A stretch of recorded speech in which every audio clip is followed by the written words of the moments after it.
All right, सो आज का topic forgiveness साधना के साथ जुड़ा हुआ है एंड वेरी इंपॉर्टेंट। ये एक छोटी सी स्टोरी को हम समझने की कोशिश करते हैं और ये स्टोरी सुन के, ये स्टोरी का लेसन सीख के हो सकता है कि हमारे माइंड का एक छोटा सा थॉट प्रोसेस चेंज हो।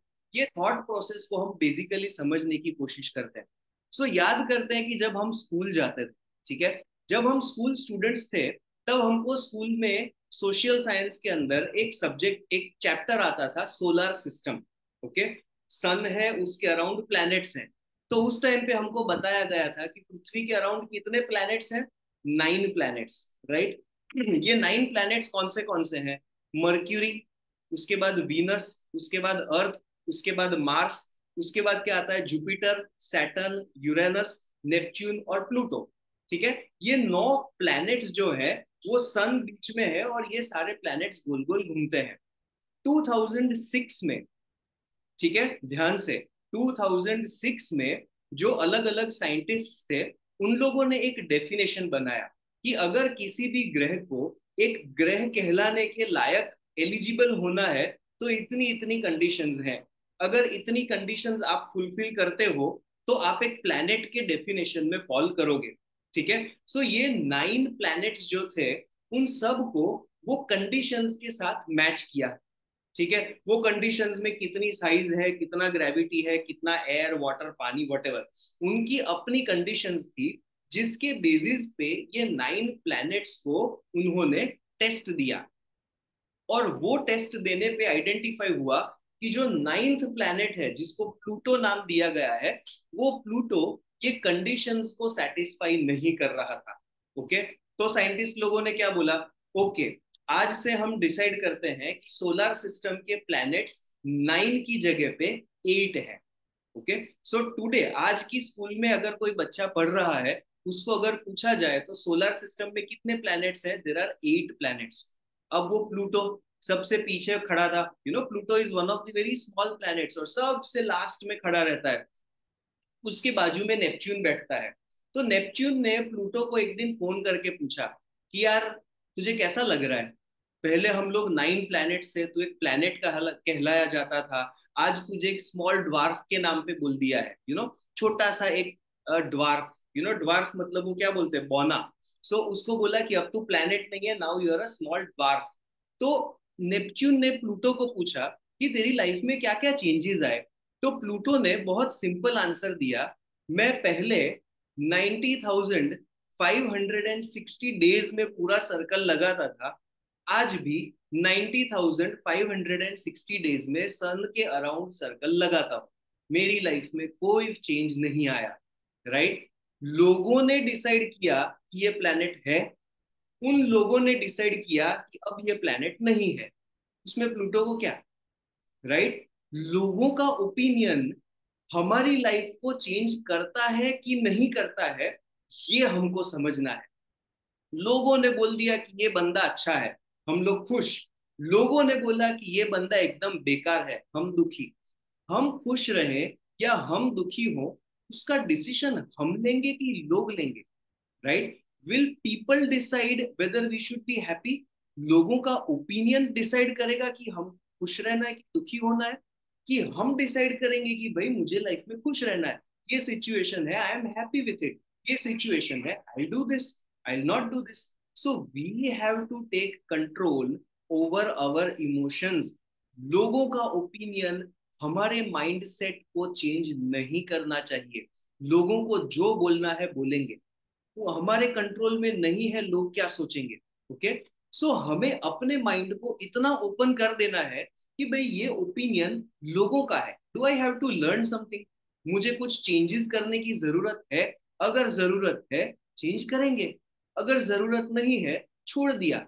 राइट, अगर कोई आके मुझे बोलेगा कि भाई तेरे ये जो सींग बन गए हैं ना, वो सींग को तू हटा दे, आई हैव टू थिंक, क्या मेरे सींग है? अगर है तो मैं सोचूं उसको हटाना है कि नहीं हटाना है। अगर है ही नहीं तो क्यों मैं चिंता करूं? कई बार रिलेशनशिप में इश्यूज होते हैं, तेरे अंदर बहुत ईगो है। राइट, हमें सोचना है, मेरे अंदर ईगो है, मैं कहाँ कहाँ अपना ईगो बीच में लेके आता हूँ, do I have that problem? Honestly सोचना है। अगर पता चला कि नहीं, ईगो तो है, तो उसके ऊपर वर्क करना है।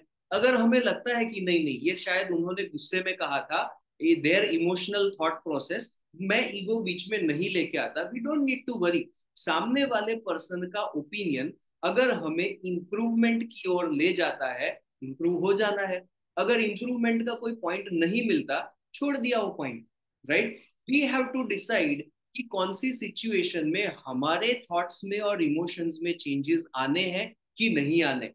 We don't have to just let go कि भी हाँ सामने वाले ने बोल दिया कि मैं तो बेकार इंसान हूं, नहीं मैं तो बेकार इंसान हूं, वो just like that we don't have to take. We have to remember Pluto, Pluto 90,560 days में पूरा एक सर्कल लेता था सन के अराउंड। वो पहले भी उतना ही था, आज भी उतना ही है। चाहे उसको नाम प्लैनेट का दिया हो, चाहे स्मॉल ड्वार्फ का दिया हो, कल को जाके बोल दिया कि नहीं प्लूटो तो एक छोटा सा पत्थर है, कुछ तो लोग कहेंगे, लोगों का काम है कहना। We don't need to worry, हमको चिंता करने की जरूरत नहीं है। हाँ, लेसन्स अगर हमें सीखने लायक है, हमें सीखने हैं।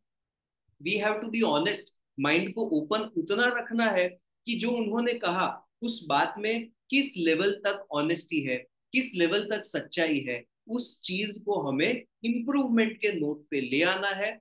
डिस्टर्ब होने की जरूरत नहीं है। कई बार क्या होता है, लोगों का कहने का स्टाइल जो है वो खराब होता है।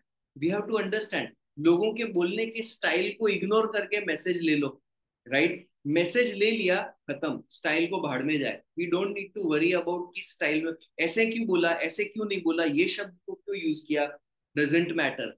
यस, इंसल्टिंग है, वी हैव टू स्टॉप। लोगों के सामने अगर इंसल्ट कर दिया, वी कैन नॉट से कि भाई हाँ ये तो उसका स्टाइल है। हम जानते हैं कि ये उसका स्टाइल है, लोग तो नहीं जानते, राइट। सो जहां पे स्टेप्स लेने हैं, जहां पे एक्शंस लेने हैं, डेफिनेटली लेना है, कोई प्रॉब्लम नहीं है। बट वो स्टेप्स, वो एक्शंस बदले की भावना से नहीं लेना है। तूने ऐसा किया ना, अब देख मैं ऐसा करता हूं, ये बदले की भावना हो गई, वो हमारा पॉइंट नहीं है। तूने ऐसा किया, ये अच्छी चीज नहीं है, you have to take care, simple. Not because तूने मुझे ये किया मैं तुझे, नो, नॉट दैट। हमें क्या करना है, राइट टाइम पे राइट एक्शन लेके स्टॉप होना है। We do not need to worry about people's opinion. लोगों का ओपिनियन लोगों का ओपिनियन है। अगर इंप्लीमेंट करने लायक कुछ है, इंप्लीमेंट कर दिया, इंप्लीमेंटेशन का कुछ नहीं है, छोड़ दिया, right. This is what we have to understand. जब ये चीज हम समझ जाते हैं तो फॉरगिव करना बहुत सिंपल है। वी विल अंडरस्टैंड कि ये जो भी कोई सिचुएशन हुआ जिसमें उसने मुझे इंसल्ट किया, उसने ये झूठ बोला, ये किया, वो किया, वॉट एवर किया, वो उसका प्रॉब्लम है। मैं उसको माफ करता हूँ, मेरी गलती हुई है तो मैं उनसे माफी मांगता हूँ और मैं खुद को माफ करता हूँ, फिनिश्ड, राइट। ये थॉट प्रोसेस के साथ हमें फॉरगिवनेस साधना को प्रैक्टिस करना है। फॉरगिवनेस साधना से हमारे ऑरा का प्यूरिफिकेशन होता है। अननेसेसरी एनर्जी का जो गांठ बन जाती है ना, एक गूंच पड़ जाता है, वो चीज रिलीज होने लगता है। So this is why forgiveness sadhana is very important. Meditation किया बढ़िया चीज है, बट वो सफिशिएंट नहीं है। घर बड़ा करना अच्छी बात है, सफिशिएंट बात नहीं है। कितना भी बड़ा घर कर दिया और उसको उसके अंदर कचरा पड़ा रहेगा, it is of no use. भले छोटा घर हो, बट क्लीन होगा तो रहने में अच्छा लगेगा, हाइजीनिक रहेगा, हेल्थ बना रहेगा। So we have to focus on the quality of energy as well. Forgiveness करने से कई किस मतलब काफी हद तक हमारे ऑरा में से स्ट्रेस की एनर्जी ड्रॉप हो जाती है। So we have to learn how to practice forgiveness. Honest और दिल से फॉरगिवनेस करना अगर हम सीख जाते हैं, स्ट्रेस हमारे ऑरा में होल्ड नहीं हो पाता। So this is what we are going to practice. सो अब क्या करेंगे, now we will practice the forgiveness Sadhana.